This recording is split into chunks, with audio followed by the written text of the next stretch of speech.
Hello, everybody, and welcome back to another edition of the Cosmic History Codes. This is episode number 6. My name is David Farrell. I'm your co-host for today. And as always, I'm joined by my wonderful teacher and guide from the Stellar Nations Pathway, Leslie Shankman. Hi, Leslie. How are you? I'm staying on the surfboard, David. Right.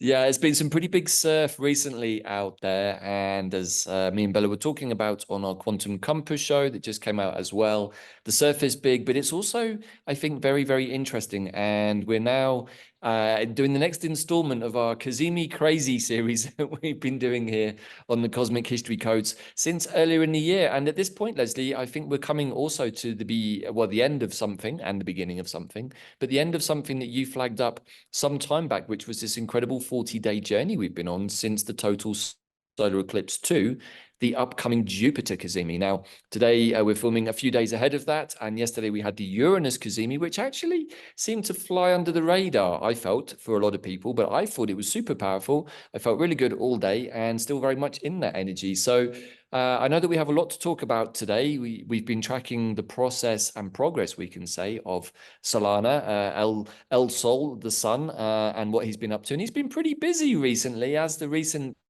geomagnetic solar storms and solar flares have been showing us. But what is it really all about? Well, hopefully today we're going to try and decode the message of Solana and the other planets and what is going on in relation to the stellar nation stars. So, Leslie, as always, I know you've got a wonderful presentation for us, but where would you like to begin today's episode? Well, before I bring up the slides, which are very specific to the Jupiter Cazimi, we'll delve into that. I feel like we are creating a cosmic series here, kind of a Netflix series, and there is some, Right. necessity of understanding the context, and I don't want to keep repeating it, but in a few sentences, when we've been tracking these Cazimis, you mentioned it earlier in the year, and I suddenly thought, like, wait a minute. Our sun Solana was given the chance to create the solar system as a return to his original fate or destiny, because he's actually an eighth Pleiadian star who, at another Aquarian age, he was analogous to an adolescent and had that young masculine energy, perceived his fate as very boring. He watched his father, who he equates with Saturn, because when he got to set up the solar system to return to his fate, the planets are actually either members of his Pleiadian family or pieces of his own psyche.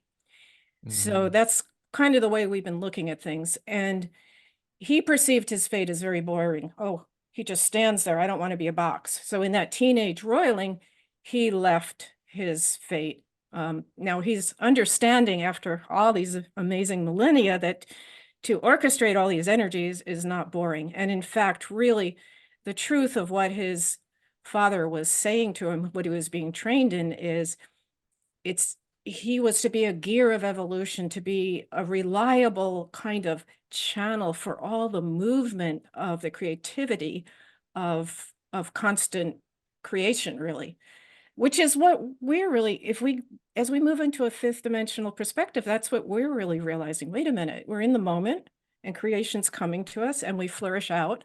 So at any rate, this is all a huge kind of metaphor, as well as perhaps in actuality, a mythical metaphor. But we're going to continue today. What I just want to bring up, that we last left on the Uranus Jupiter conjunction, Jupiter. Right. we talked about how Mars kind of represented a younger, perhaps, version of the masculine, much more like Solana when he left.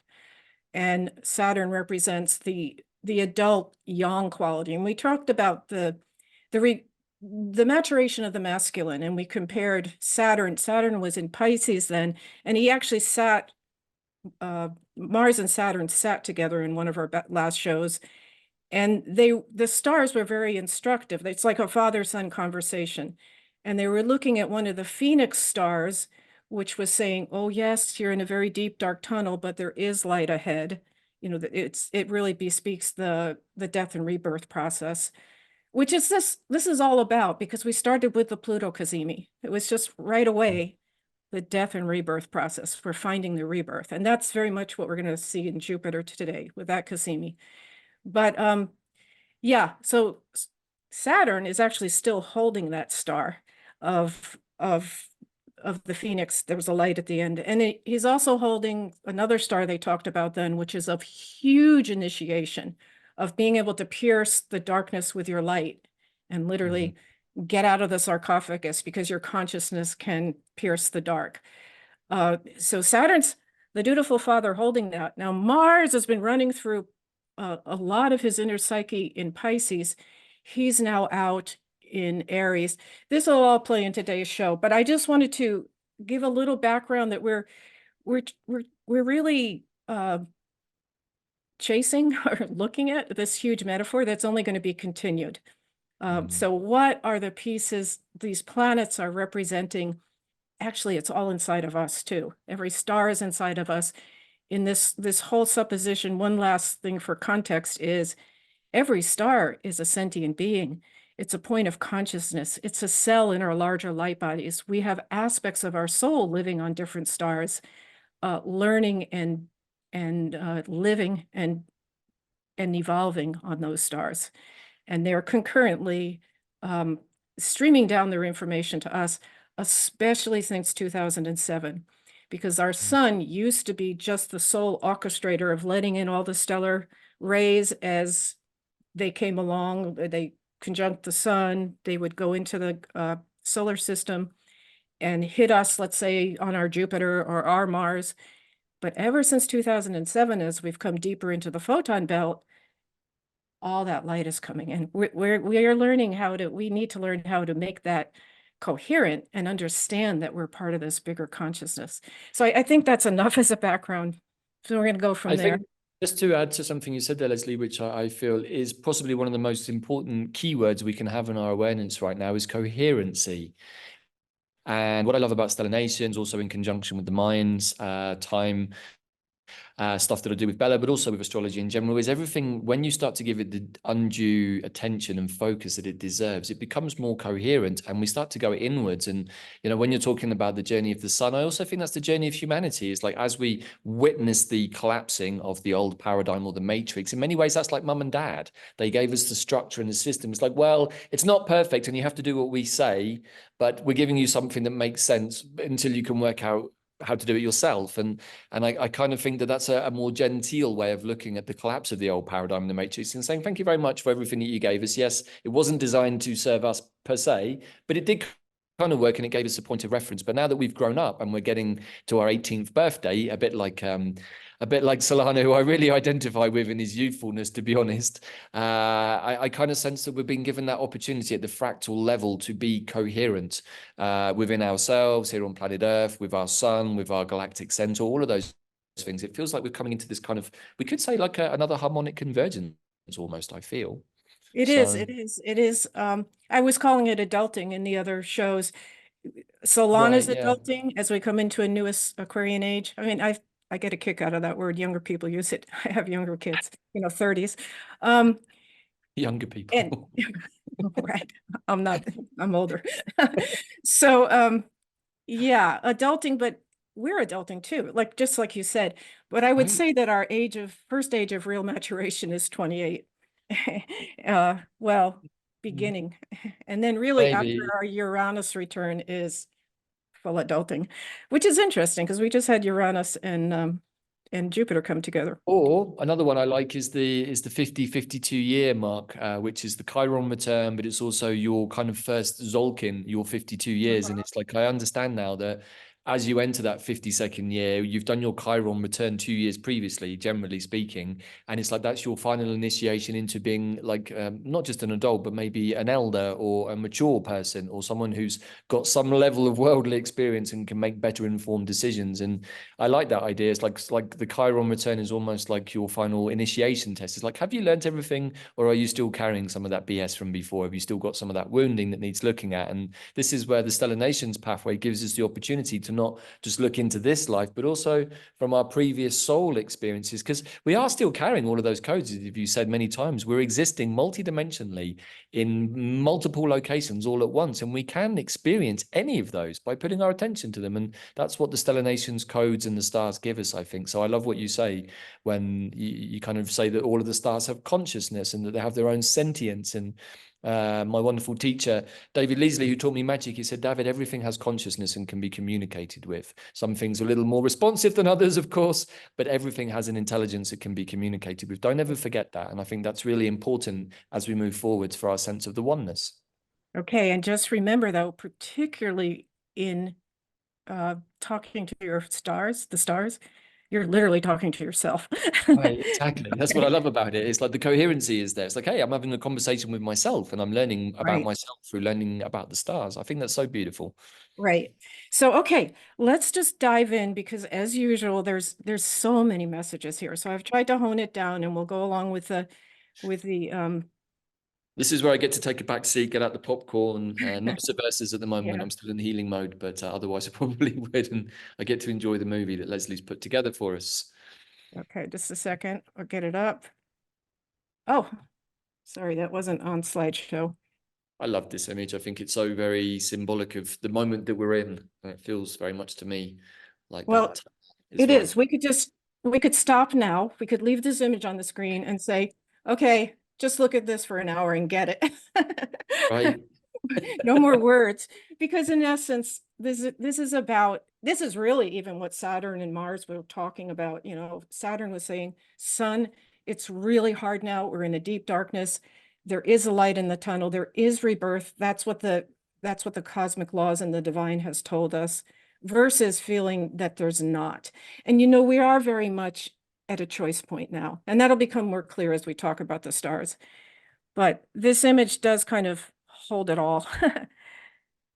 Okay, so we know from looking at the astrological radix, there's so much going on May 18th, the Jupiter Cazimi. And we've got the Sun and Jupiter together. We've got Venus and Uranus together.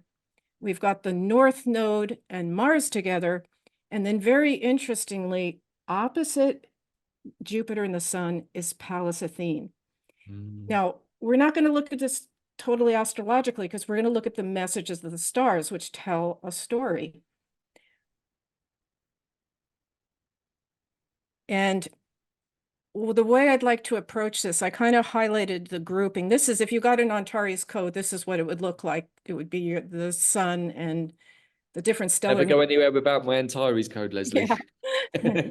Right. Kind of your map, right? Right. Your GPS system. So these are the soul families that comes through in the star, the degrees. But yes, what was I? I lost my train. Anyway, I grouped what we're going to look at.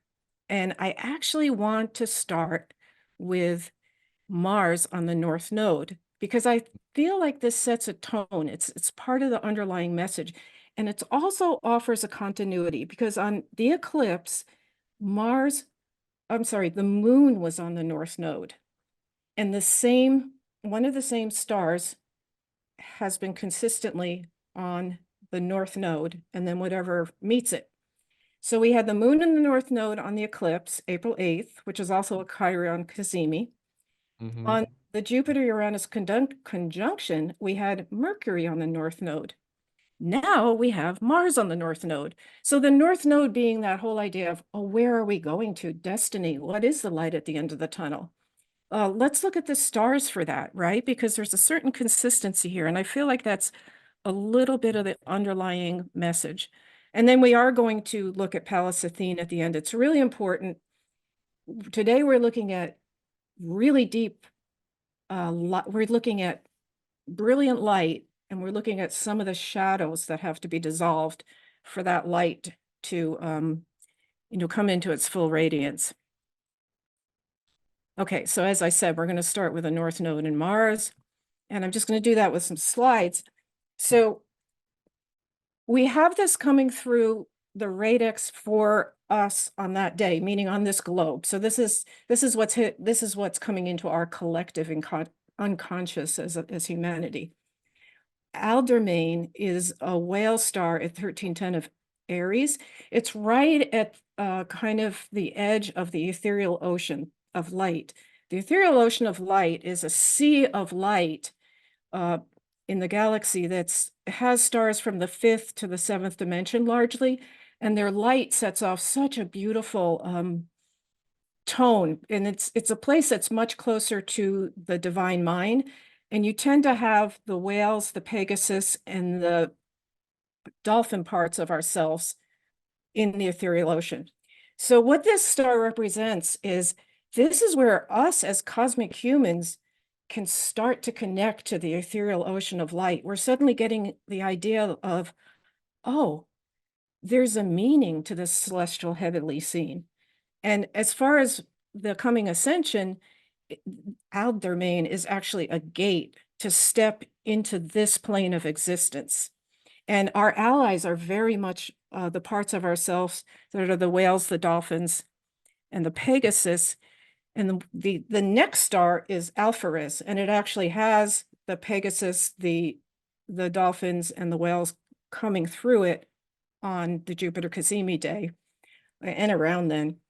So this Alpheratz, we met before actually on April 8th on the eclipse.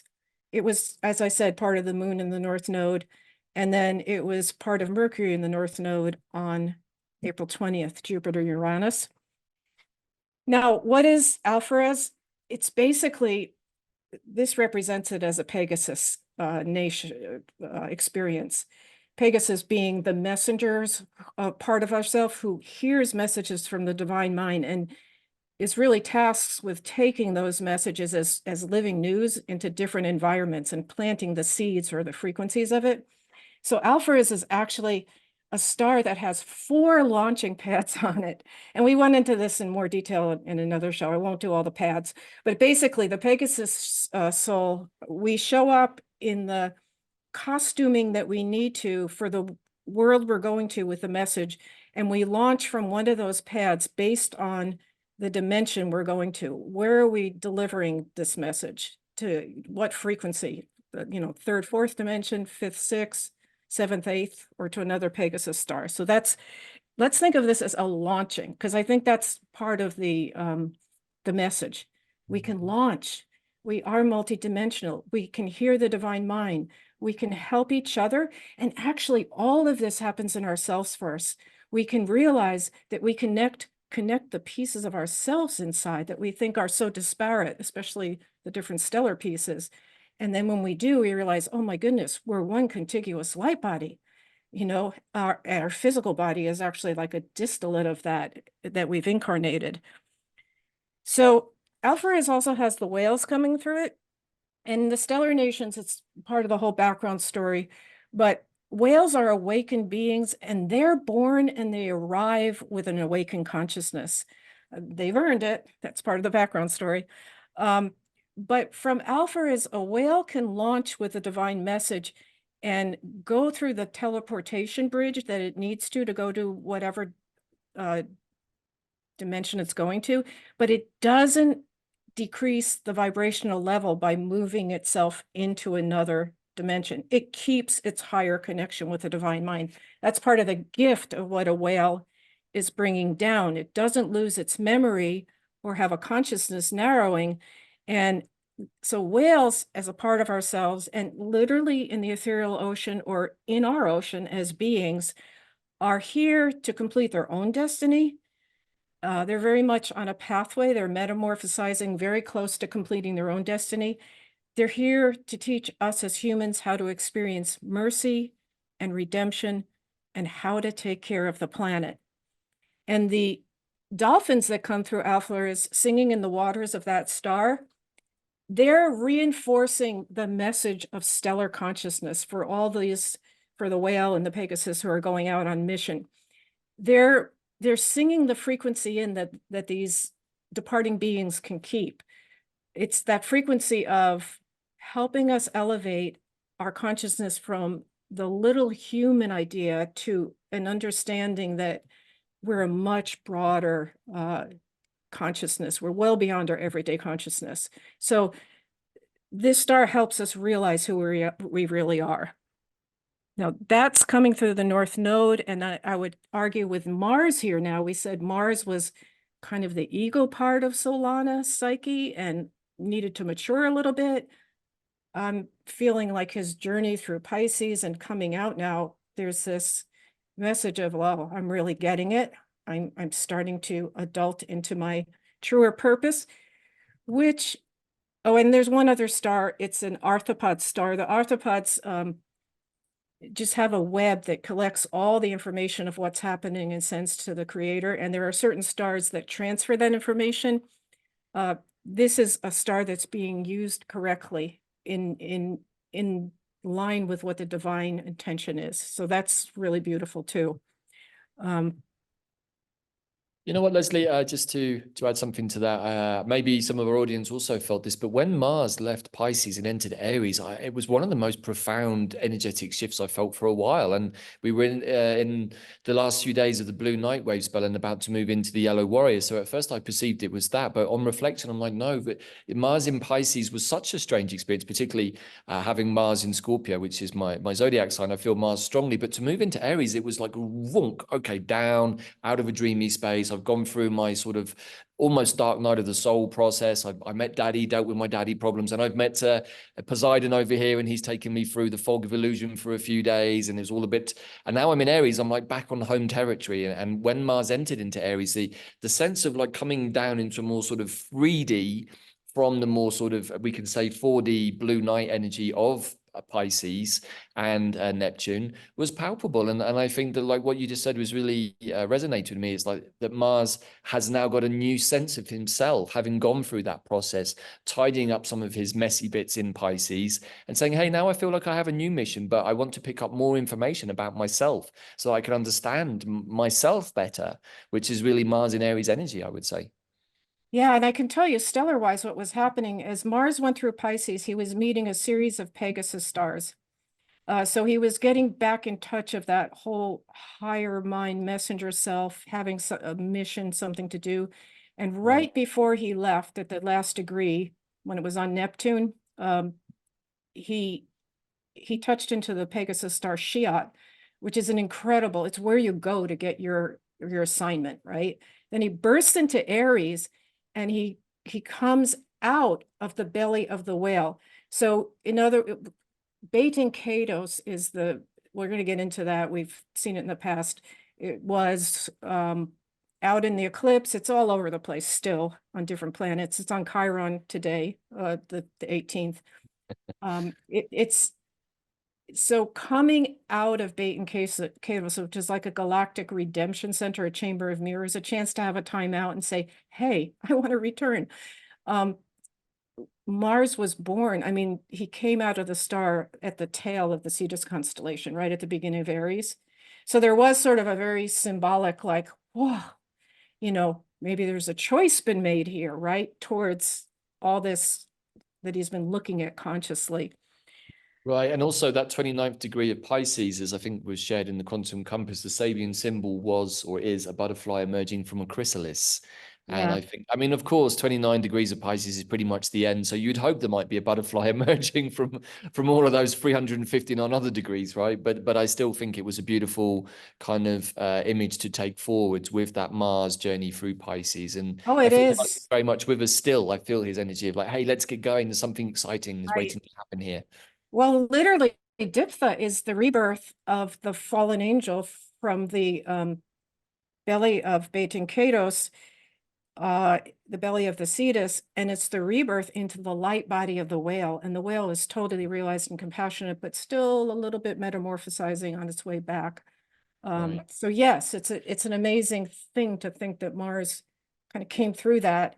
And now his North Node is saying, oh, I want to launch. I want to take the divine message around. I can understand that this is where there's a gate here towards the ethereal ocean, towards the higher worlds, that we could actually live there in our consciousness with the Alderman. So that's what we're seeing now with Mars and the North Node. Now we're going to move into what we're seeing on the actual Cazimi of the Sun and Jupiter. And there's a lot of stars here, so I try to make it, we'll be concise. 5 of these stars are Pleiadian stars, 5 of the 7 sisters. So this is a real kind of reunion and a retrospective thing for Solana as well. And then we've got Algol, which we'll fold this all in as we go along step by step. So I want to say now we're going to look at Jupiter and the Sun together and all the stars. So we could say that Jupiter, remember, everything in our solar system, the planets were part of his psyche or his family. So Jupiter really was Solana's inner sense of his expanded celestial self. As a young adolescent, it was like, this is what I want to go do. But as a maturation point, his understanding, wait, this is kind of like my soul, my essence. I want to be this. This is what my true fate is, and I want to grow into it. So let's think of Jupiter like that now. And also From Stellar Destinies, a book that catalogs just so much. It's like 800 pages. It literally got released last week. We'll put it in the show notes. But we learn a lot about the correspondences on the galactic scene. And Jupiter is very much representative of the energy that comes out of the Orion constellation, which is Orion constellation has a lot to do with the galactic laws and how things are ordered. The divine mind kind of comes through a lot of that. But just like that energy, Jupiter serves as the governor of the highest divine truths within the solar system. And Jupiter is the shining teacher and the master archetype of a high-level initiator of human consciousness. So when I said in the beginning, we have that picture of the light on one side and the not light on the other. This is like, let's choose the tunnel with the light at the end, because we are literally being invited. We're being escorted into this whole new place, because with the 5 Pleiadian stars there, we can know that the Pleiadian cities of light, they're literally cities of light, okay? These are places, our souls live there, right? Or we are not on all the stars, but yes, we can feel them. I mean, we may be, in the history of our soul, more on some than others. So the Pleiadian cities of light manifest spiritual ideas that reflect the purest vibrational levels that we can possibly reach directly at the present time. And this is our invitation on this Cazimi, right? And they show us the way. So in the process of ascension, we'll return to the cosmic embrace of the Pleiades first, which makes total sense, because we're the family in our solar system on Earth, especially, we're the family of their little brother, who they just have been crying out to with such love for a long time. You know what, Leslie? Sorry, just I want to reinforce that point. What you just said is really beautiful. Jupiter is a high-level initiator of human consciousness, and in the process of the ascension, the 40-day journey that Jesus also took after he left the rock tomb, he was here for another 40 days before he ascended. And I think that what you're showing us here is the invitation, the real invitation that is open to us, that Jupiter and the Sun are offering us on this particular day. It's like, do you want to step into your ascension process or not? I think it's really quite clear that there's an opportunity and an invitation. Yes, a very deep, direct one from the stars. And we might even say that the eclipse opened up this portal, just like as the Christ did in dying, like open up a bridge between the 3rd and the 5th dimension, and holding it open, coming back for those days, then ascending finally.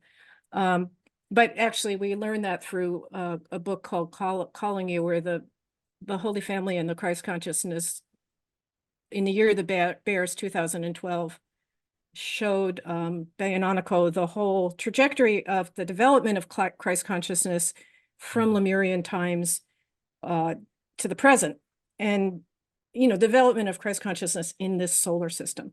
That was a frequency that was introduced actually really to bring us the possibility of coming back to the light.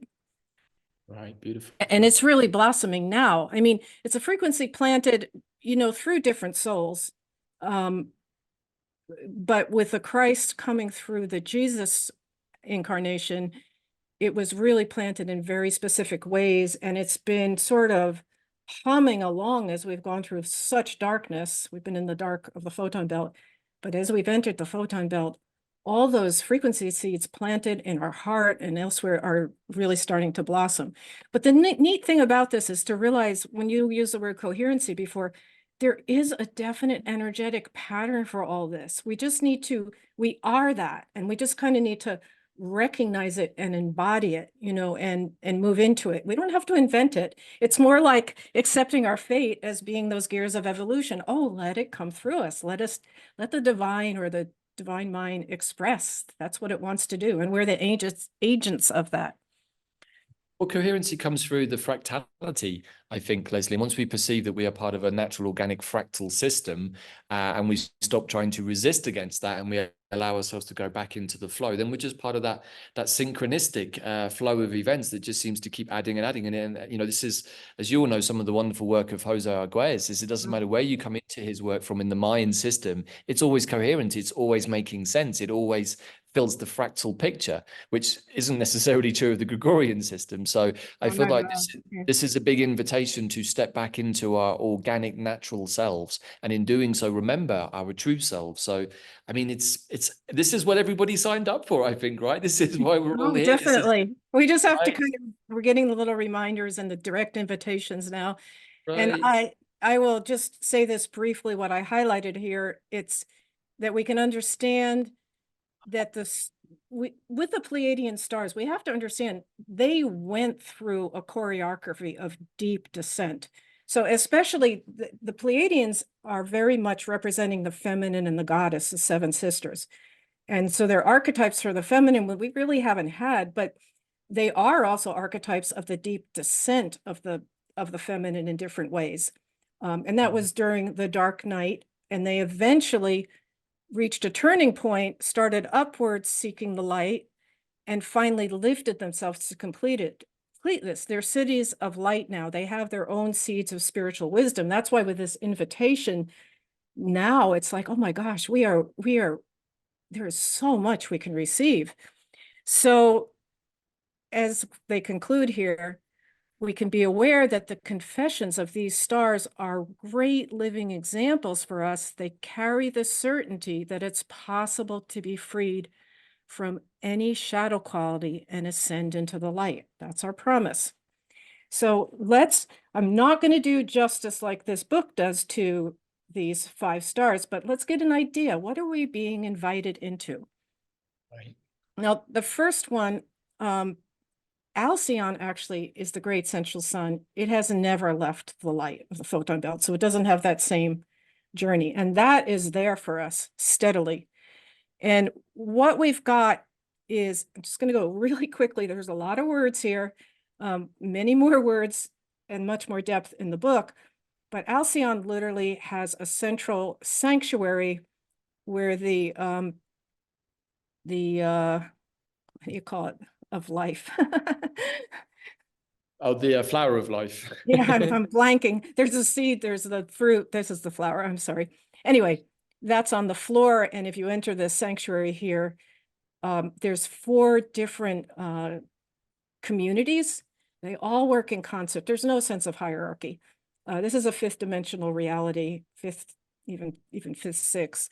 And there are guards at the gate of each one of these communities. When you go in with a question here, it's like, if you're blessed to interact with Alcyone, and we may be doing this a lot in our unconscious, in our lives, you may be pulled into one of these communities. And so if we have aspects of our soul here, we're literally on Earth shepherding with some of this knowledge, if we remember it. Or we have an intermission. We do certain things, we don't know why, but we're literally a delegate of something up here. Or maybe someone in our life is helping us and they're a Pleiadian delegate. And I don't know, you've said before about I almost feel like it's our future selves, essentially, because they've gone through the fall that we have, they've made their way back, kind of guiding us, right? So you've got the blue group or community. It's never sure how to say it. Pot, fat. Now their whole purpose is to bring down and anchor energies into manifestation. They literally operate energy fields and connect fifth and sixth dimensional realities to the third. They harmonize and heal our etheric body.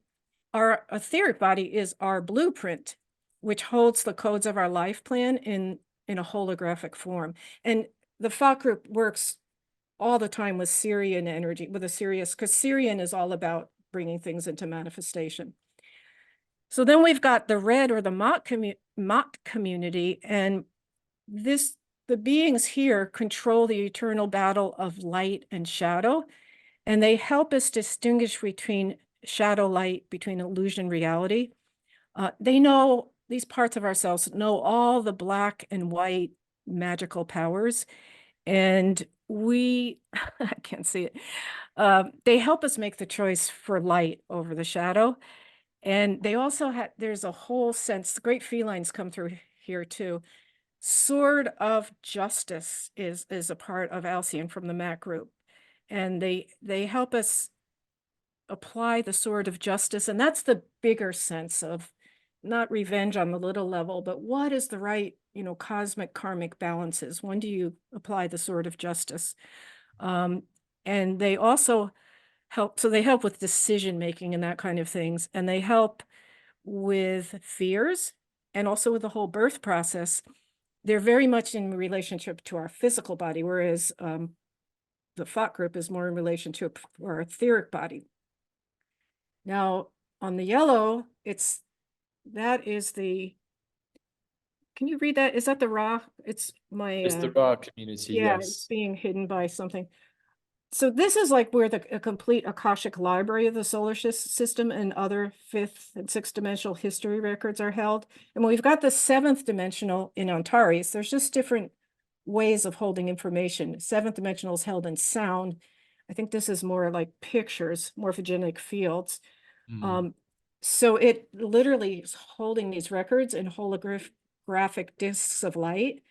And these records are the guiding forces of our lives. And literally, we can find our present life plan and correlated past lives. We can ask questions here. We only get answers when we're ready. But this is all here. I mean, we can have experiences with this. The green, the Anran community, represents and teaches pure heart qualities of empathy, compassion, unconditional love, helps establish Christ consciousness on earth. And then, as I mentioned, the central sanctuary is like an entry point where you can ask questions and be pulled into a different community based on, if you're ready or to be shown something, that community will have a different kind of like response based on what they, what their orientation is.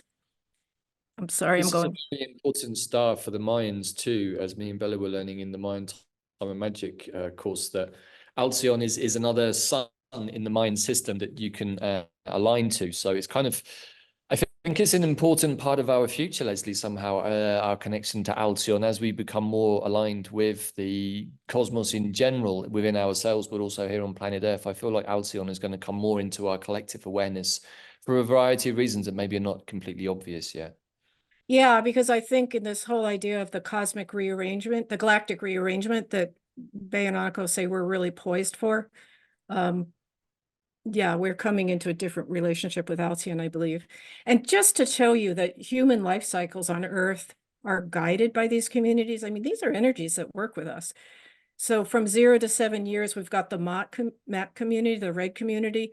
They're in and that's very much the physical body, and also their emotional body. It's implanting our roots and our connection with the physical body, strengthening our root chakra, receiving the first codes of our emotional body. And then in the second 7 years, the codes of our life plan begin to unfold. That's the fat group that help manifestation, right? And they help us explore and try possibilities at that range of life. In 14 to 21, the Ra community that's we could say that's when Solana kind of broke out, maybe, I don't know, in the adolescent. It's strongly dominated by the solar chakra. It's an important time of ego and personality development. This is where our karmic patterns begin to unfold, bringing all kinds of storms and drama, right? And then 21 to 28, the Anran community, we're developing and maturing our heart chakra, and we're starting, hopefully, to move past, this is what the Anran community is helping with, past ego battles into understanding of love. And then our second Saturn return, we basically get guided through these 7-year cycles in a pattern like this. I was going to say, of course, at 28, we have our Saturn return, right? So it's almost like that restructuring process kicks in again. It's like, okay, we've just done the first set of structures, Exactly. and we're going to do another set. Exactly. So now we're going to go through the other Pleiadian stars, and I'm going to tell you, like, what are they in their light and their realization? And we will be covering a little bit of what the shadow was right now, and even when we look at Pallas Athene, because that's holding the shadow that really took some of these Pleiadian stars. Now, we have Electra there at the end of Taurus. In Solana's mind, this was his sister that he personified as Venus, just all that incredible feminine beauty and harmony. But what Electra was before she was breached and despoiled, just pure innocence, unlimited openness, unhindered imagined desire. It could be wild and passionate like a lava flow, could be lost in the moment with the softness of a kitten. And it never, ever occurred to her that anyone or anything could overcome this whole sense of light in her being and that she lived with and caused her harm in any way. But the fall of Electra is, we've mentioned it before, very intricately involved with the angels and the dragons and the male serpents. Basically, we'll go into it with Pallas Athene, but basically going to say that she was breached, she was despoiled, especially in a sexual way, because her great tantric abilities to realize union were used by the fallen who didn't have the dimensional reach anymore, and they would basically use her light body to get what they wanted. It was not a nice thing. Putting down, putting kind of seals in the auric around the pelvis. I mean, we still see it. The daughters of Electra, the whole goddess energy that's been reclaimed, still comes to and really tries to work with women on Earth. We still see women who get in a pattern that we just don't understand, if it's us ourselves or a friend or a sister. Like, just let some guy dominate him. But it's very much playing on these energetic auric fields that just aren't released yet.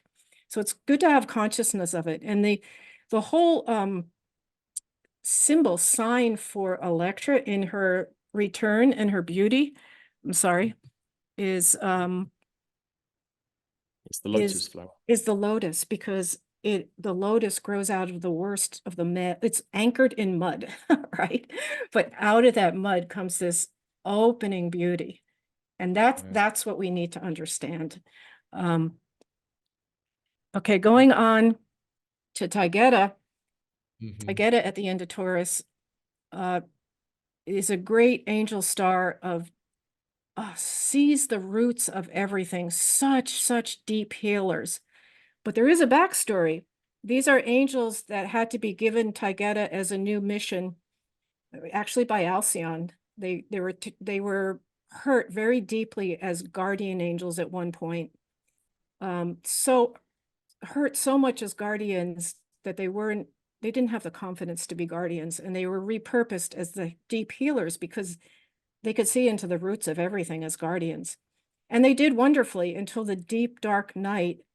They started falling into the depths of the spiritual ego, like not understand the spiritual ego is a whole 3-step cosmic process. It's like the descent of Lucifer.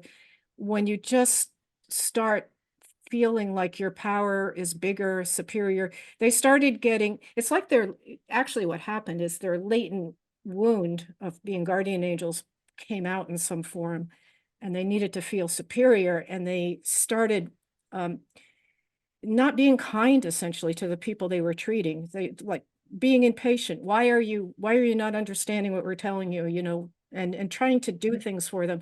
They literally, in the deepest dark, at the deepest point of the spiritual ego, they all went blind on this star, and every child born to them was born blind.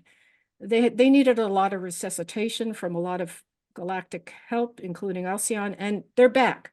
This is like the angelic healer who can see to the deepest spiritual roots in us. We looked at Merope last time with the Uranus and Jupiter conjunction, because this is actually Solana thought of Merope as Uranus. Uranus as Merope. It's his sister, who is just like him, so like Aquarian, and I just need to go and explore and experience and have my own imagination, creativity, emotional freedom. It wasn't a malicious thing, but she went out and basically went through stages. There was the rebellion. I don't want anything from, you know, any order. So the rebellion, the leaving, the long experiencing, finally coming into a stage of realization, hey, wait, chaos isn't creativity. It's not necessarily productive. Things I'm doing aren't necessarily serving the whole. Then there was a stabilization stage, when there was an understanding that actually there's a galactic order. There's cosmic laws that have their own purpose and their mission and their sense. And we're meant to kind of create the golden mean. We're meant to find the balance between our free will and choice and the whole cosmic order.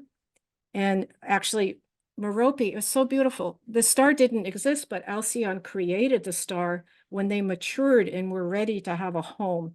And supposedly it's just an absolutely beautiful place, where it's literally like anything you want to dream into creation and beauty is like there. It's like, okay, the spirit of freedom and creation is there, but in a very mature way, because they now understand from their journey that it works to have cosmic law as like the bigger ecosystem. They have complete freedom within it and complete creativity.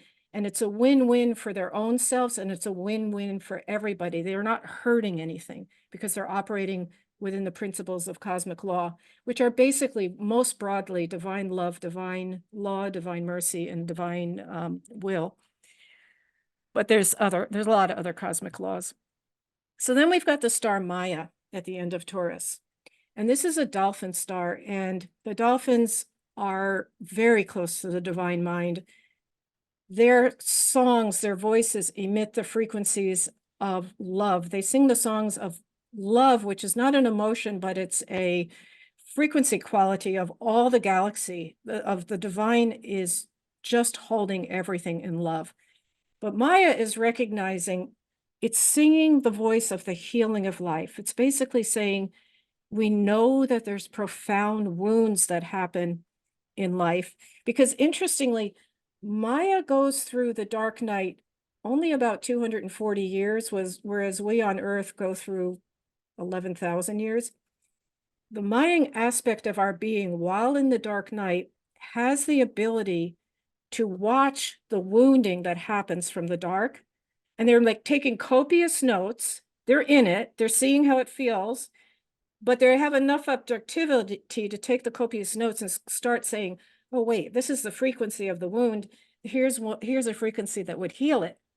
So that's why they can touch this part of ourselves. We're healers from, if we have a Mayan sensibility, can touch the emotional patterns behind the pain. The symbol is the eternity symbol, the fact that nothing is ever lost. It's the great Hunab Ku of the great central source in the Mayan. And the interesting thing is the star Maya always enters the light of the photon belt when the Earth does. So it's almost like, what a divine gift that it's literally like releasing the frequencies of healing for the darkness we've been through right as we enter the photon belt. So we can look around us and see, oh, the new impulses we get to try this. We're starting to realize, scalar waves. And of course, we've had, homeopathy and all that, but it's all sort of making more sense now. Essences, plants, flowers, everything has a frequency. Wait a minute, these are healing sources. So next, those are our 5 Pleiadian stars, huge invitations to light. We have to be aware that Algol is at the end of Taurus, and it has a 3.5-degree orb. So it's on Jupiter, it's on the sun, it's also on Venus, and it's on Uranus, okay? So we're going to look at this a little bit. Algol has 2 expressions right now. It's a 4th-dimensional expression, a potential of a 6th-dimensional expression. It's probably the darkest star in the galaxy. It's frozen light. As its higher expression, it's actually the 8th and final initiation of the dragon warrior, the dragon warriors who are charged with upholding divine law, the divine mind. And the initiation is the responsibility to actually take something out of life, to be the hand of the divine executioner. So it's a very big responsibility, and you have to really understand the first 7 initiations of knowing how to move the elements and the motion of everything. But I want to suggest something here. With these stars, it's not just about out there. Oh, there's something malevolent force hurting the galaxy, and I'm charged with cutting it out. I mean, yeah, that can be part of it. It's literally inside of us. What is it that is not serving the life in us? What is it that's not serving us going forward to our fullness, to our manifestation? So I think what you call Algol in its lower dimension is the misuse of ruthlessness. It's actually a very deep descending channel of the fallen angels, because when the first war of the angels happened, which created all these polarities, which is probably a product of the divine mind, all the angels don't die, but in being slashed, they would lose dimensionality and consciousness, and they'd fall to Algol. It's kind of a graveyard of fallen angels who are lowering consciousness, kind of ghoulish. It's here where there's a lust for power that tempts and corrupts one's soul. Then later, Algol, at the second galactic war, we've had several galactic wars, we've gone over in the past, but there was a black magic act of merging the fallen angel leader with the fallen dragon leader, and a Satan type of hybrid vehicle was born of that. And that's the influence we feel now we're kind of in another spiritual galactic war probably, but it's all these influences. Now we have to remember though, Algol is a potential channel of rebirth, and we're going to get into that. There's a lot more to look at with Algol, and a lot of words here, but let me try to summarize it. It's coming through these 4 planets, especially the sun. So that's just a real huge point of consciousness. So we have to understand that originally the divine mind, or there's a divine plan for everything. And the Holy Spirit holds the divine plan for a given star or a planet in the center and radiates out a kind of morphogenetic field so that that divine mind is what that star or planet is about. So Algol was actually created by the divine mind to be a star showing light versus shadow. It was appropriate to show a falling. But then the idea of the divine mind, the plan was, well, we'll bring the fallen into Beit and Kados, a galactic retribution center, chamber of mirrors, a timeout. That exile will help us understand, and they can be reborn. And it will become a whole story of redemption. Algol will be like a an imprint of what the divine mind has in mind. Oh, you can fall, but I'm going to take you back. It's the promise. But some beings didn't accept redemption, as we know, and they were released again because the larger galactic council said, they're not going to learn anything here without more experience. And these are really the shadow perpetrators that, when they come, the shadow perpetrators, we have to understand, when they're taken into Bait and Kados, have a very broad, even 8th dimensional consciousness that's just contracted down to the 4th dimension. It's not fun for them. That's part of why they misuse, Electra and try to climb her light body. But some of them didn't accept redemption. And they actually first appeared in the solar system on the astral plane, later manifested in physical form on certain planets, including Earth. So what we need to take from this is, if we're feeling identified with light, if we were going towards the tunnel and the light, and we understand that, it's actually really a serious mission to choose the light, because we're working for the redemption of the dark forces, meaning that they could come around. The light could be born in them. It's there. And we also need to understand, we tend to think of the shadow forces as, oh my God, get out of here. They're terrible. It's actually just a reflection to us of what it looks like not to take an initiation in the divine organic matrix. At some point, we were afraid to follow a cosmic law and let go, take an initiation, go into renewal. When we don't go into renewal, what does it look like? Your dimensionality decreases. You don't have the same kind of organic feeding. You have to take energy from others. So as much as we need to sometimes know that there's our sort of ruthlessness, there's also something about understanding this is part of us. And Bayanonico say it's really about just having one more drop of light on our planet, because the laws of our 3rd dimension are really hard. Equal, opposite, light, dark.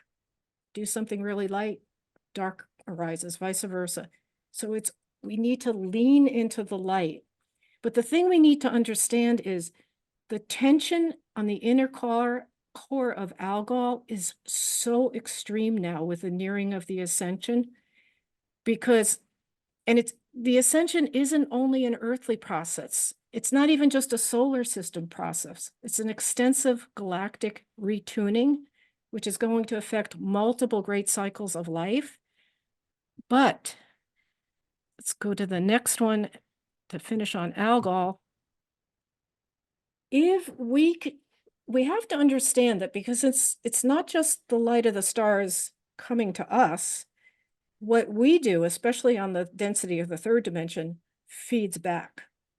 So anytime we choose and make kind of victories in the light with our own karmic patterns, we're helping Algol as a sentient being choose the light. And that's a reattunement process that concerns the Earth, as I said, the solar system, the Pleiades, Sirius, and more. And that means that our whole arc of us can go through the fulfillment of our fate, which that fate there's a whole bigger fate. We have our individual fate, a solar system fate, a galactic fate. And we could literally go into the experience of the ecstasy of turning everything into the light. And that would sustain life on Algol, because the Holy Spirit wouldn't be in tension anymore. It would be in line with the divine mind, the return to destiny. It would represent a completion, a realization of destiny, which we're all trying to go for. But if it doesn't happen, destiny becomes a fatality, and it's a final judgment is basically delivered, and Algol will explode. And that, it doesn't mean we wouldn't have the cosmic rearrangement, but it would just be kind of an energy imprint that would be unfortunate. We could do it in fullness and higher if we can bring Algol back. So that's part of, we're invited to meet the light for this reason. The fallen are being invited to meet the light. There's word that some some beings are seeing the light. I don't know what's happening there. And you could probably talk more to that, Davyd, but You know what, Leslie, actually, just on that point, I just want to share something. I was just listening to all of that pretty intently, because one of the beings that I perceived that was being dealt with during this 40 days was the hybrid being, who I perceived anyway, and other people may disagree or be able to confirm this, but I perceived actually entered back into this realm through the eclipse portal, but was actually being waited for. Unlike previous attempts, this being has used eclipses, I think, many times, even used the female body to enter through portals and wormholes and a variety of ways to come and go as it wanted to into this realm, and had caused a lot of problems in this realm for a very long time. And so what I understand was a decision was made at some level to finally capture this being and put him into Beta and Katos, and thus in doing so would free all of the other fallen beings who had contracts with this being, which includes many human beings in their fallen angel, fallen dragon states. And I feel, it's just my hunch, and many people might disagree with me, but this is what I've perceived over the last 40 days, is that it's down to the individuals now. There is no more dragon being, there is no more Khan with his marks of slavery on us, there is no more contracts of witchcraft with the fallen angels, the satanic beings. They have been removed. And so now it's a simple choice for the individual, without any level of intimidation or manipulation, to make a choice for the light. And personally, I feel that this is where Algol hangs in the balance now. It's like the obstructing forces that were frightening us beings down here on planet Earth, because there's a high level of intimidation for sure. I've experienced it myself from some of those beings, to do what they want you to do. But if that's been removed, there are no more excuses anymore. There's no more, hey, I'm being coerced into doing this. Now it's my choice. Do I choose to still be in my fourth dimensional Beta and Katos Hall of Mirrors, where I'm projecting the reflections coming back at me and saying it's everybody else's fault that I'm in this mess and I can't connect to my higher self? Am I still lusting after power and trying to take it from other beings who I perceive to have that power? And really, in the end, I think that that's the big trap of that fourth dimensional lust for power, is that it's a mind thing. It's like, hey, I think I can get to a higher dimensional state of consciousness by taking it from somewhere. It's like, no, it's already within you. It's in your heart consciousness. All you have to do is go inwards, and that is the release point. So I just wanted to share that. I mean, it's just my perspective, Leslie, and maybe you might disagree with me, but it's what I've observed over the last 40 days that is the actual choice point that every human being now has, free, finally, from the beings that would perhaps have prevented us in the past from doing that. no, I would tend to agree with that. And I can even say it's very much in concert with this year, 2024, in the Stellar Nations cosmology. We have the return of the great feline as a warrior nation guarding free will, and the return of the dragon nation guarding divine will. And I've done some videos on this, but what this means is in the cosmic scene, on the cosmic level, those two nations have gone through profound, just like the Pleiades, descent and ascent, and really on a cosmic level reached new understanding of cosmic laws, new integration of them, and profoundly beautiful energy patterns that take us out of duality.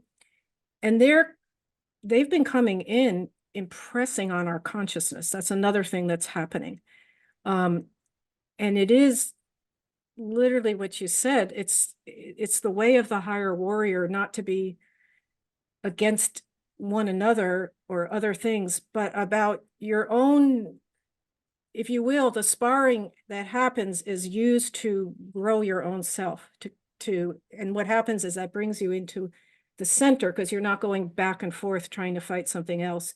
And it brings you into the center in a way that is, you can start to alchemically stabilize and stay there, because you use the shadow forces really like almost as nutritive food. Oh, that's a challenge to me. I'm not going to go against it. I'm going to take it in and become what I need to be in service using this. And that's exactly what the Christ soul did on the cross. We saw that in calling you. So it is really I think you're right. It's down to really our own, let's not be intimidated anymore. It's down to our own reckoning. And it's really, it's not that big. It's a big deal in a way, but it's about just, even why we're doing this show, coherency. Oh, these karmic patterns are there. They're in the solar system. They're galactic. Yes, we've taken part in it, but it's just all to wash out now, you know? It's that we're word go- again, it's coherency. And I think that the way I would like to share this from my own understanding is that when we're caught up in our fourth dimensional selves, which is where these guys were also intimidating from, that's our emotional wounded self. And as long as we don't get triggered and we can rise above that and say, hey, I understand why I have a wound here, or why I feel like a slave, or why I feel imprisoned. I understand why all of these things, but that's not an excuse that I can use to perpetuate the situation. It's actually a fulcrum which I can use to elevate myself out and say, hold on a second. I don't want to be in this pain world anymore where all I see is pain in my world. I want to step back from that. But that's a choice. And I think that it's a hard one. It's not an easy one to even come to that place of realization. So I do get that as well. But at the same time, if you really want to be a conscious, higher dimensional being, you have to conquer your fourth dimensional pain body. And yes, it's been intimidated, it's been manipulated, and all of the other things that we know. However, at what point do you say enough is enough? Because from a fifth dimensional perspective, you cannot be hurt at all. You're an eternal being. And so the whole fourth dimensional, like, hey, you're hurting me, this is something against me, is literally part of the prison that we've put ourselves into, because maybe we followed Khan as a dragon warrior, and we trusted him, and he betrayed us. And he not only betrayed us, he made us his slaves. And it's like, so we had this kind of excuse. So our leader told us to do this, and we were always in service to him.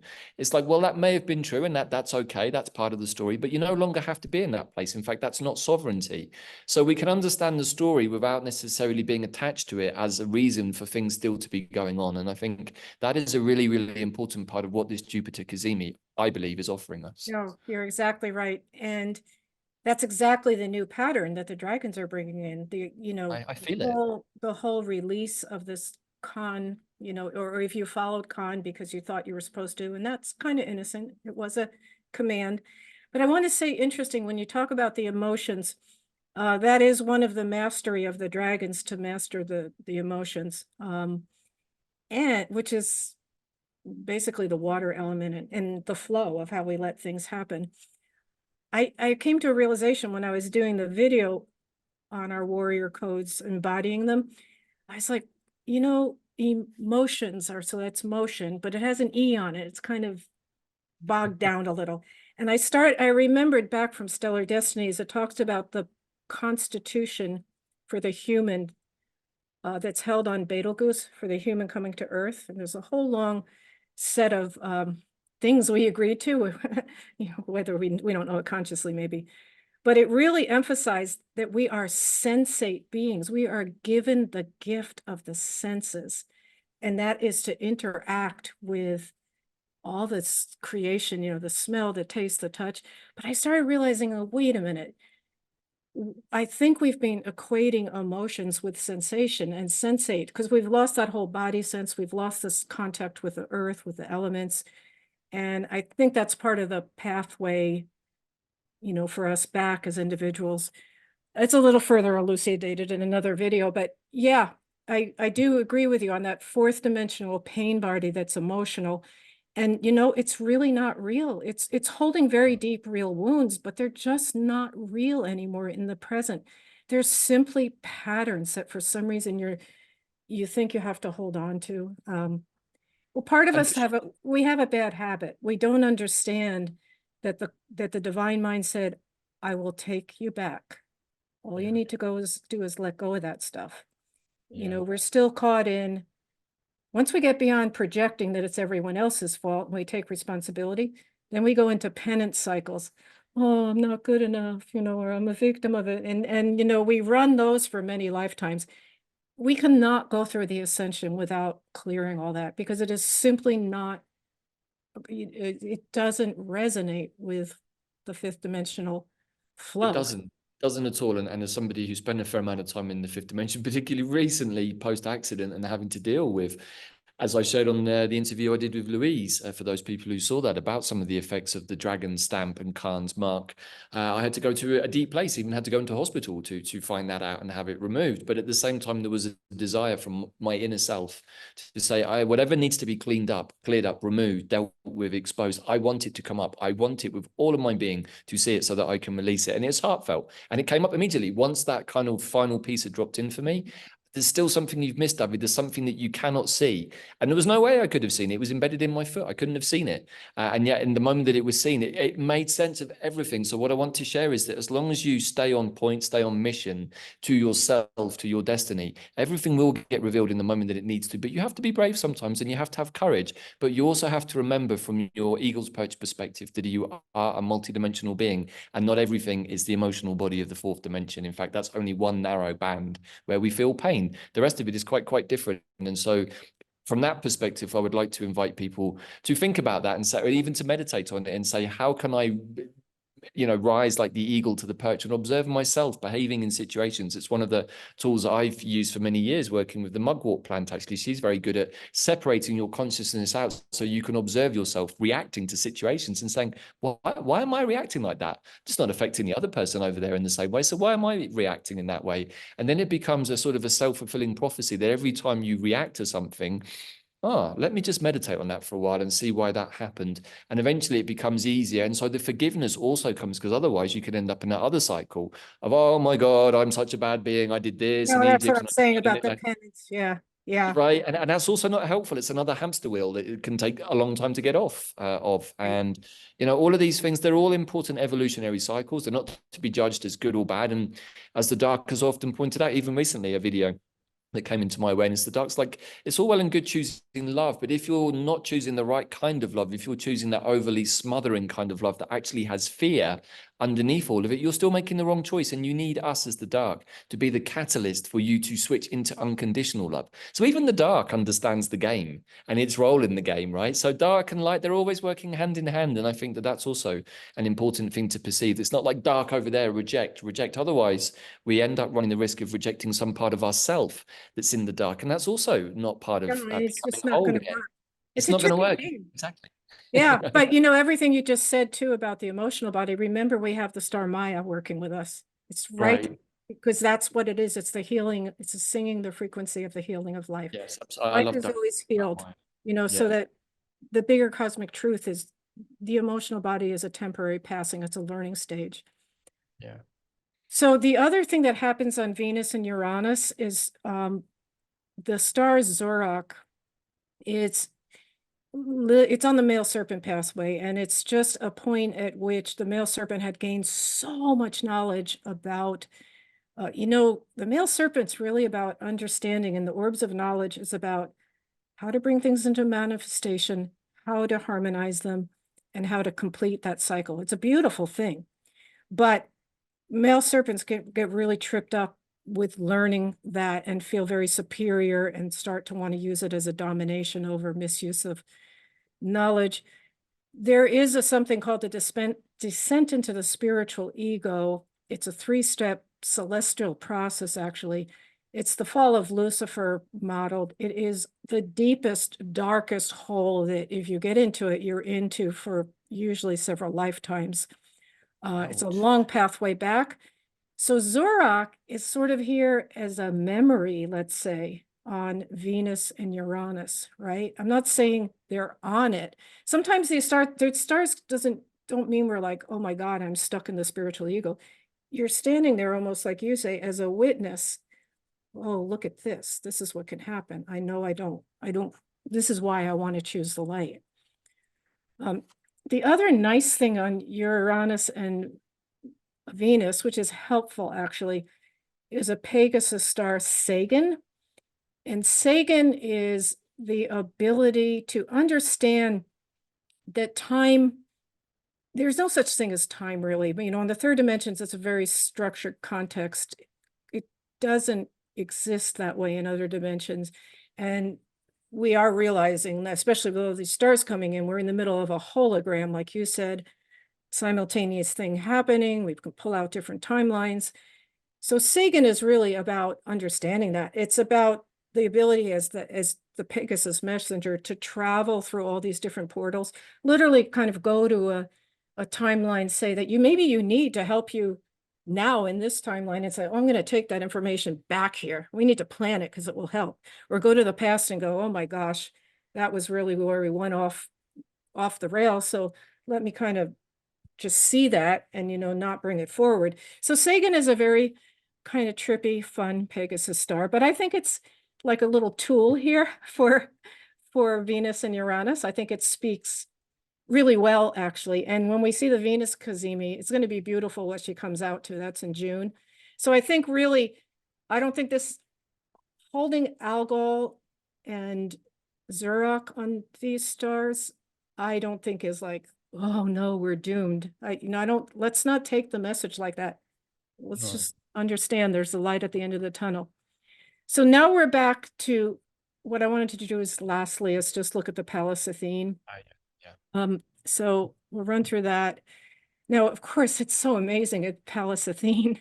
She is at the end of Scorpio, right? So this is our feminine warrior, right? She shows us what we're here for in life, our purpose, what we can fight for with determination, fearlessly. We can use our magical shield, right? So she shows up holding these really shadow stars, because Bungala in the Dragon Nation represents when on Algol, the dragon and the angel merged into the Satanel.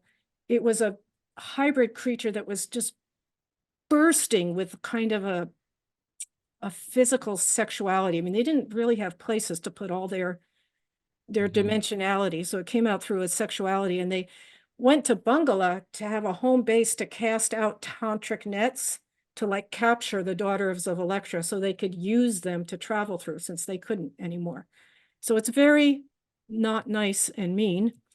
The female serpents, who are really the Electra was the daughters of Electra, were just taking up the cosmic line of the female serpents, which is a healing nation, and it's all about knowing the mysteries and secrets of the tantra through the body to create the union.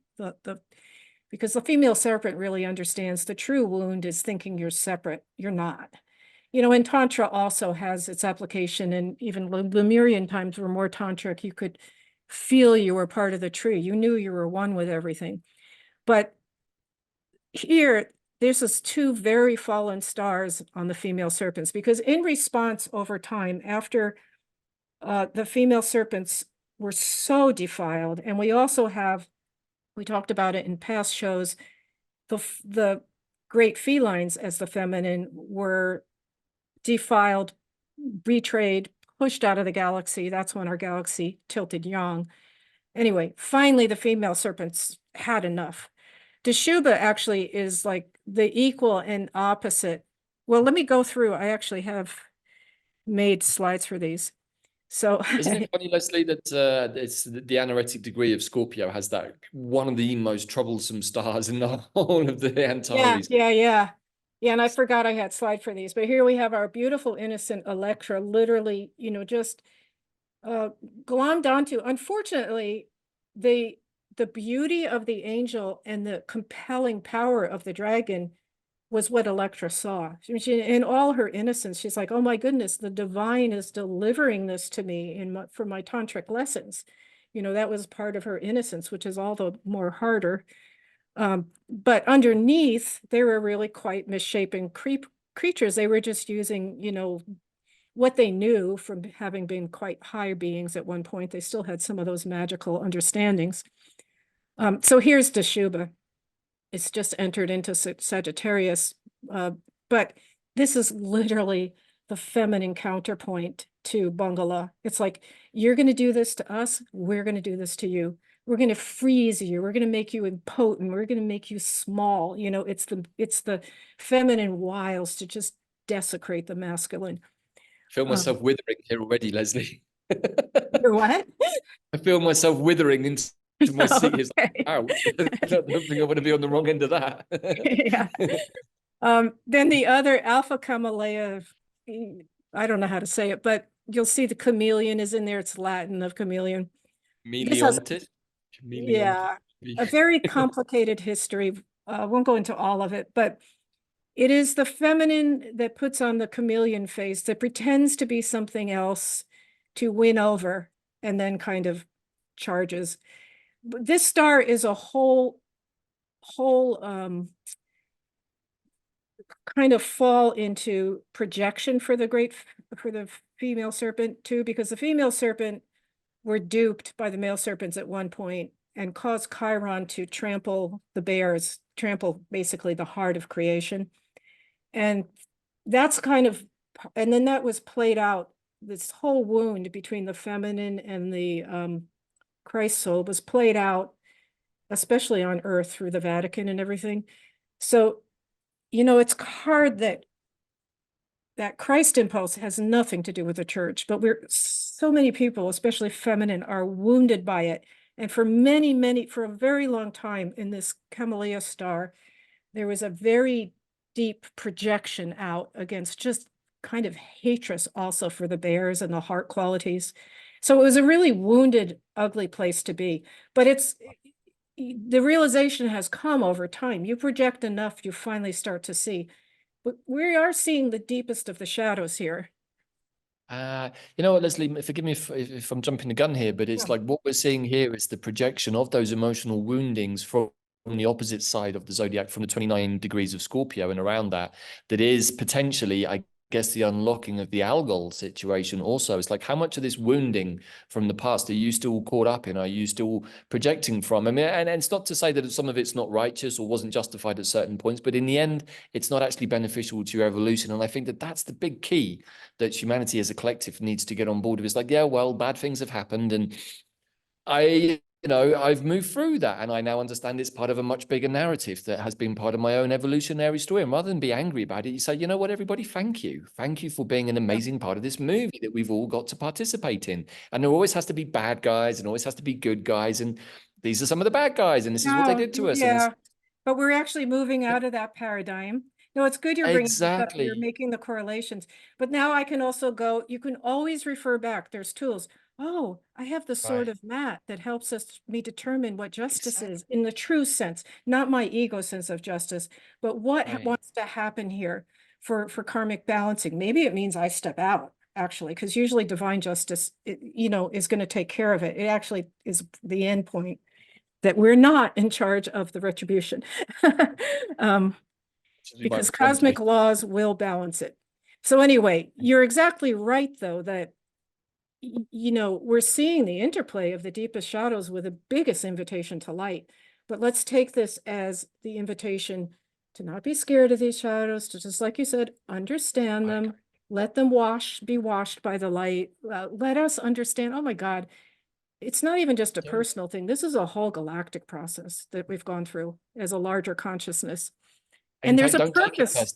Don't take it personally, everybody. We're all involved in this big story. Yes, we are. Yeah, so stop blaming and projecting. And we have to realize in the end, we could not have gone on to our next fifth dimensional. The galactic rearrangement will pull us to a spiral arm, which is about self-mastery and co-creation.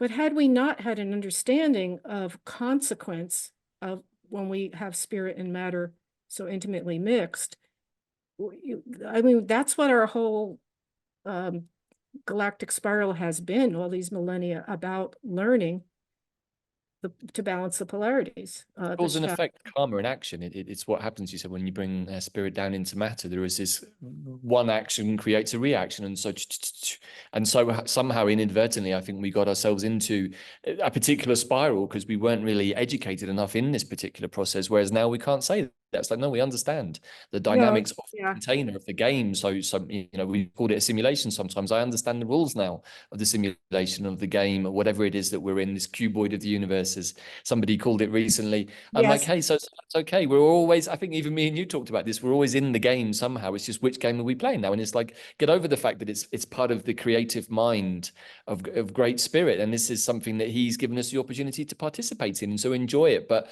maybe now we can enjoy the game in a different way, where we get to be co-creators rather than being intimidated and manipulated. And now that we've got the vision to see that, and we've got all of these tools, including Stellations and what you've shared with us, we can make decisions from a more mature, even adult perspective that allows us to step up and step out of that dynamic into something different. That exactly brings us to the whole point of our little Netflix series here of Solana and us adulting and really realizing, hey, this is an important choice point, because we're talking about the movement, the realignment, but we're talking also very important to bring back Algol. So here's one more star that is on Pallas Athene.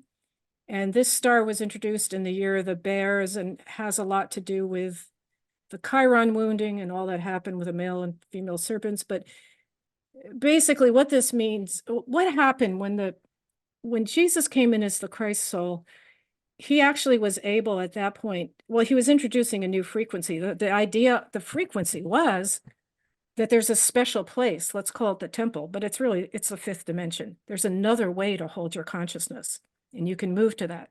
So he was starting that, and he had interactions with very lost dragon souls. I mean, literally people at that point. But, they were fighting against the Romans and revenge and all that, but yet they didn't feel good about it. And because that wasn't the real answer, they needed to elevate themselves. So the soul in Jesus actually met, there's one character called Jerome, created a whole line of warriors called Jeromean warriors. And the whole idea of, it's a new frequency. You're here as a warrior to guard the temple of this idea of Christ consciousness. And it's all that everything, it represents everything that lives in the heart and the heart portal. And you're guarding it so we can keep this heart portal open so we can access the fifth dimension. So there were 4 stars that were shown, and they're in the Lupus constellation, and 3 of them are just like incredible warrior loyalty. I'm there no matter what. This one's a little bit hard. It actually just plays right into what we're talking about with the emotional wound, because it's where the spear, in part of the story with what happened with Chiron and the great felines, hits the body of this guarding wolf who's standing there with heroic determination, but the spear hits near the solar chakra, just sucking the life force out of it. And there's sort of this response, a little bit of cowering from the wound, like a wounded animal will be very afraid and be in a corner. So that's also shown to us on the Pallas Athene. It's another shadow we have to get past. Wow. Leslie, sorry, as you're saying that, I'm just thinking about how many people I know in the last 2 or 3 months who've been going through throat issues and stuff to do with the throat chakra even. This is the solar chakra, sorry. Yeah. Well, actually, I'm going to say Saturn is now on he's holding, Saturn right at the moment is holding, going towards the light, that the Phoenix star is still holding the big initiation star, piercing the dark, holding the Pegasus star that's at the bridle of the Pegasus, which is, it's the bridle at the neck of the star is here at the neck of the Pegasus. So it's a great ability to communicate the divine mind, unless you're bridled, hold tight by outside forces or beliefs, and it cuts you off from communicating that. So it's still kind of, here's the thing. We could be here for 3 more days, right? We always I think know I was that. triggered because I was thinking about yarrow, which is a plant I've been working with a lot recently. Of course, who's the plant connected with Achilles, who learned from Chiron. And so many people have been suffering with the ability to speak out recently, throat issues and so on. But of course, that's also deeply connected to sense of self and solar plexus, which is like, well, if I don't know my sense of self, it's difficult for me to speak my truth. And I think that's one of the deepest woundings of all that humans have, is they don't really know who they are. And so they can't speak their truth, because it's like, how can you speak your truth if you don't know what your truth is? So it's kind of like a dual wounded there of the throat and the solar plexus. I mean, we've been heavily wounded generally. I think that's the message. Right. But now we can dare to dream of a world where we're not wounded anymore. And that's, I think, the biggest invitation of all is, do you want to still be wounded or not? You can put it into many other contexts, but do you still want to live in your wounded body, or do you want to be free of your wounding and your pain body? I think that when we bring it down to it, that's its essence of the choice. And really, no, this is what I have for today, but if I just picked up the code, I could go to any place and keep telling the story, because it's holographic, like I just said, well, Saturn kind of supports this, because it's telling us we could be cut off at the throat, but it's saying, and Saturn, what is Saturn? It's that adulting male, it's it's what our karma or dharma, it's our dharma, it's our destiny in a sense in this story. So yeah, I just have this picture of us walking as very human, but through something quite magical that we can really immerse in and embody. And Beautiful. that's what it is. If our first return to the cities of light, the Pleiades, on ascended Gaia, ascended us, which is actually really about just taking all this in, which will also um, be changing the form of our planet. I mean, so much is going on. We're getting divine impulses. They come into the center of Earth. Oh, I forgot to say, in Solana's conception, Earth is Maya. Earth is, and Maya is all about healing emotional wounds. It's all about redemption. And so Solana finally set up Earth as the planet of redemption, really after a great cry out when Mars had life on, well, Venus had life on it, Mars had life on it, Maldek had life on it. Maldek actually exploded. And Solana, he's trying to learn how to control the solar system. He thought it was a state job, and he's like, oh my God. So Earth is meant to be this melting pot where we bring all the forces and the karmic wounds in, and we learn actually what the returning dragon and great feline are telling us this year, how to be different warriors. Like you said, use it as a fulcrum, any opposition as a fulcrum, not as something you go against, but something that you use to elevate yourself. And you're elevating yourself really right back into this whole cosmic ecosystem, which is what Merope understood. Like it could just keep going back to every star has its little gift for us. So we're just trying to make it a little more conscious with these shows. And that's all I would have right now. Okay. Well, thank you, Leslie. I really enjoyed that. Beautiful presentation as always. And as you know, my charts, this one is particularly personal for me. So I was sat absorbing it all very, very profoundly. But I think the picture is clear. And I think you did an amazing job of hopefully giving something, a transmission to our audience that can be received. Because this is the choice point we're at. We can see the wounding. We can see the potentiality of what may happen to Algol. And that's, of course, it's going to happen somehow here on the planet too. If Algol explodes, well, then by fractal law, something will explode here too. And I don't think that's anything that any of us want. Now, I don't personally believe that that's going to happen. I think we've moved past that point. And I feel that it comes down to the individual choices. And I feel that at a collective level, we have made that choice, but there still needs to be the conscious awareness of it. And as we were talking about before we hit record, is that in the astral planes, there's not really anything holding up the narrative anymore other than the collective. The collective is holding up the very narrative that it wants to collapse. Why? Because it's kind of still holding on to mum and dad's coattails, saying, I'm a bit scared. I want to leave home because I don't want to be under your yoke anymore. But I don't know how I'm going to pay for my rent. I don't know how I'm going to cook my food because I never bothered to cook before, mum, because you always did it for me. And all of those things that we have to contemplate when we leave home at 18 or whatever age around that point. And we're at that point again. And it's like, hey, actually, once we step outside of the front door and get in, I remember going to university and feeling this, stepping outside of the front door and having that moment of apprehension of, like, oh my God, how am I going to do this? And then getting into my mate's car and us driving off to London at that point to go to university and suddenly going, oh my God, I'm free. Isn't that exciting? And for sure, I think I probably ate kebabs for the first week that I was in London. Didn't cook, I don't think I cooked much at all for the first year of university, like most people. But at the same time, it's that sense of like freedom, and nothing against my parents or my family or anything like that. But I think most of us go through that point of needing to leave home and experience life on our own 2 feet. And I think that that's what we're being offered here. And the sun is showing us that it's brave enough to take that journey and wants to assist us in taking the same journey. And so we can also transform Earth from the more prison planet slave colony system that it's been under for so long with all of the mafia boss cartels. And now we can transform it into heaven on earth, into the Eden that it was always meant to be in the original blueprint. So the sun is also giving us this blessing.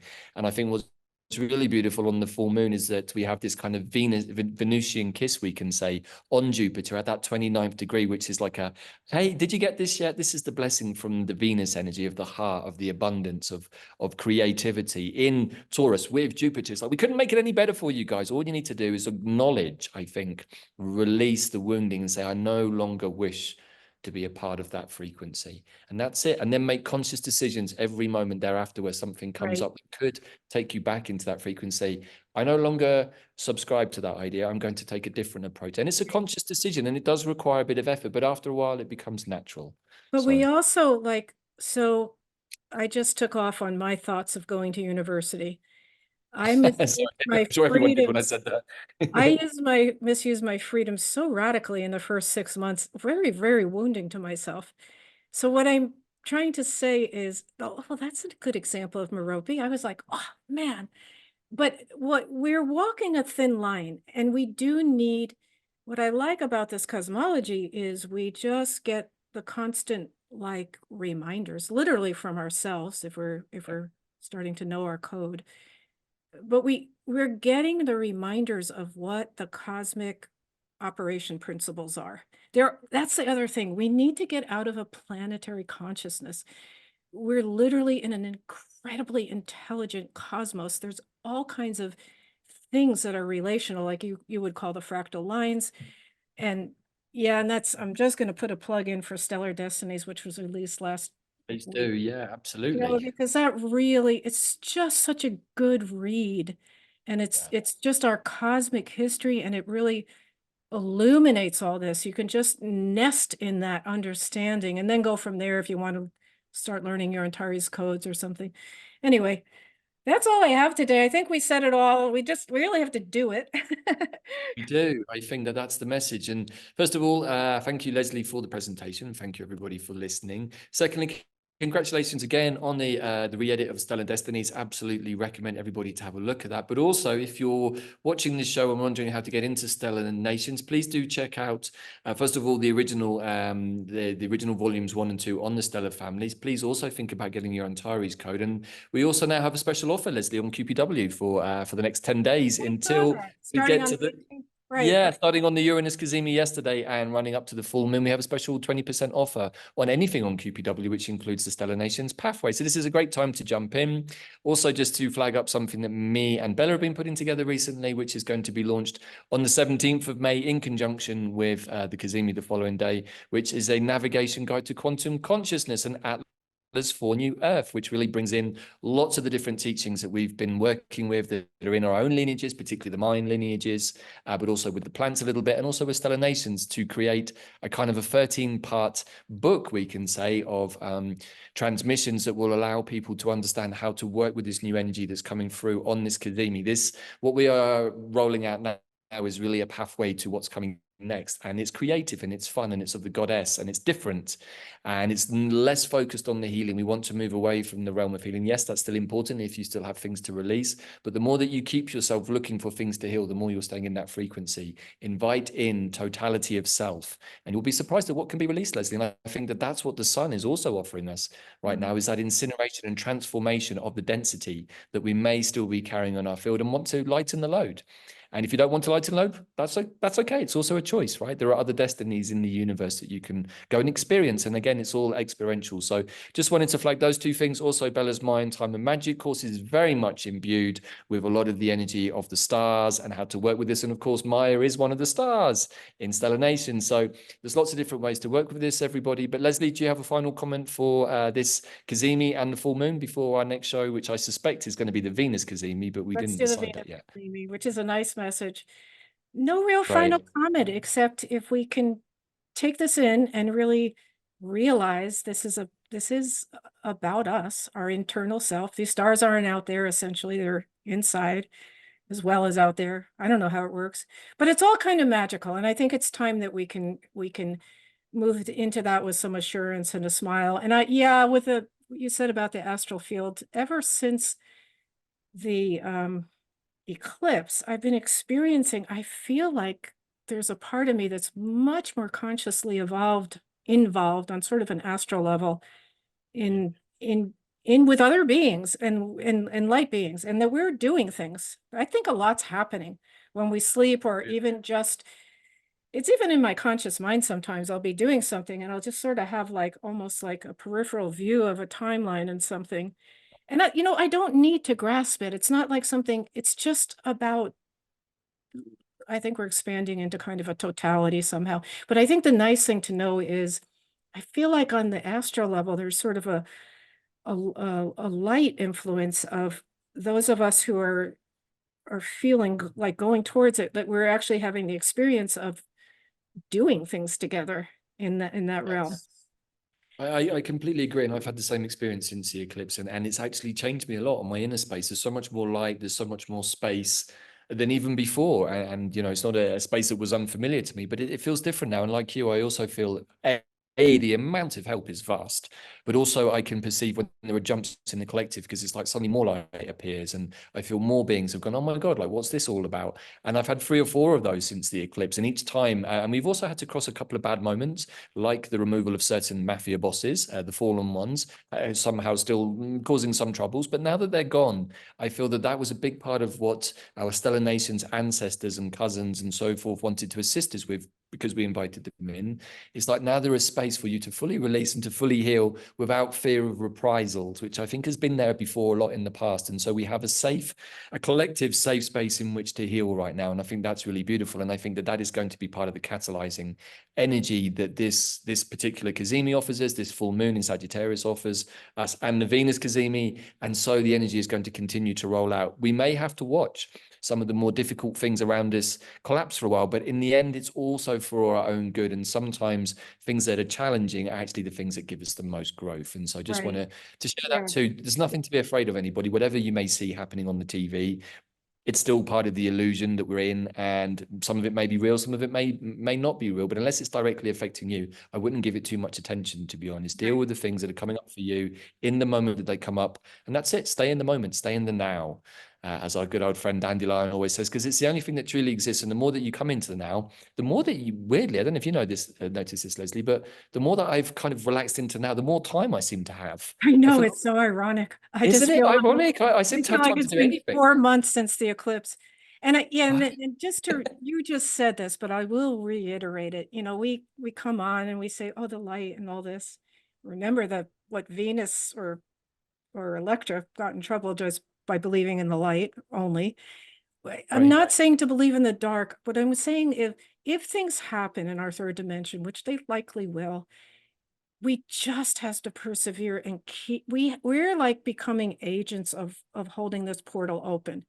You know, we're Yes. calling it forth, we're holding it open. If we feel that responsibility, it's just our mission, our duty to, you know, meet everything with love and observation, but hold open. You're not being naive. Hold open. That's what the whole star Alderman is about, which is on the North Node and on Mars. It's about the cosmic human seeing, oh, wow, this is real. And when we get through the ascension portal, in fact, we will be greeted by the aspects of ourselves that literally look like totem atoms to ourselves. But if we know that, oh my, there's a dolphin, there's a whale, you know, that like surge forth with it. You know. Yeah. I think that's it, everybody. It's real. It's as real as anything can be real, I guess. And that's becoming more and more of a subjective, I think, I know. point of perspective right now. And I think that that's also good to remember, is that truth is a very, very perspective and relative thing to understand. And we have to come to our own truths about situations and not push them or absorb them even from other people or other situations. So as we move forwards, Leslie, thank you so much. I really enjoyed this episode as always. We will be back for another episode of Cosmic History Codes very, very soon, probably for the upcoming Venus Cazimi in a few weeks' time. I think it's in a month's time, actually. I think it's June 4th, so we can June the 4th.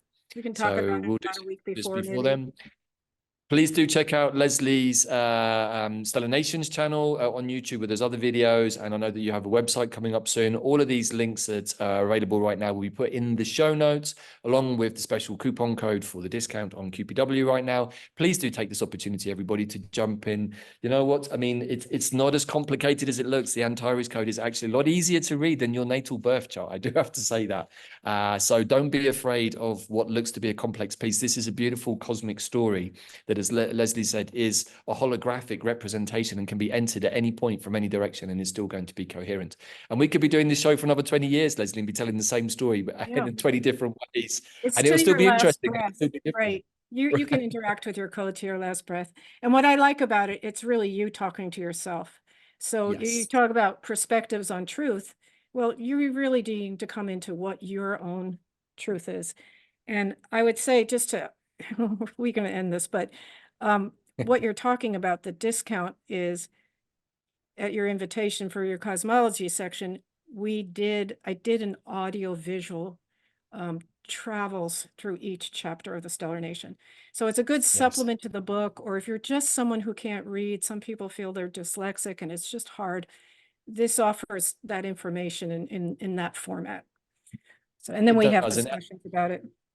exactly. It's very similar to what we do here on the Cosmic History Codes. Leslie makes a presentation, and myself and Bella originally, we did a little preview and a nice commentary afterwards to add to it. And I was just watching back some of them, Leslie. They're very interesting to watch a year down the road and to I'll even do that perceive. someday. Right, yeah, even to perceive how different we are as beings. And that's something else also to remember, is that we are all constantly changing and evolving. And I think we also should be careful not to hold people in past timeline experiences that we may Yeah. have had with them, because that may not be helpful for them. They may have evolved out of that space. And I think that's also something I wish to share at this time. Try and meet people where they're at now rather than where you met them maybe before, or maybe even situations or stories or truths. Try to be fluid and flexible, I think, are the Yeah. keys. So Okay. thank you, Leslie. Thank you, everybody. We are going to love you and leave you there for today. Enjoy the Jupiter Cazimi, enjoy the energies. And if stuff is coming up for you, enjoy that too. Work with it, because there's always an alchemical benefit and transformational gift, you can say, when you do the inner work. Spirit is very generous, I find, in that regard. And the realizations that come about yourself afterwards are often mind-blowingly profound, but you have to do a little bit of dynamic kinetic work beforehand. But you know what, this is the best time to do it. The energy is very fast, and yeah, if not now, then when, everybody? Yeah. I think this is the moment Yeah. we're waiting for. You do that work and you invite the cosmic law of grace. And yeah, so okay, Perfect. we'll stop talking now, but I appreciate everybody for listening. And remember, we have the invitation into the cities of light, and they're actually there. And you may have a soul particle living on it right now. All right, everybody, enjoy what's coming, enjoy the light, enjoy life, and we will see you again very, very soon for another edition of the Cosmic History Codes. Bye for now.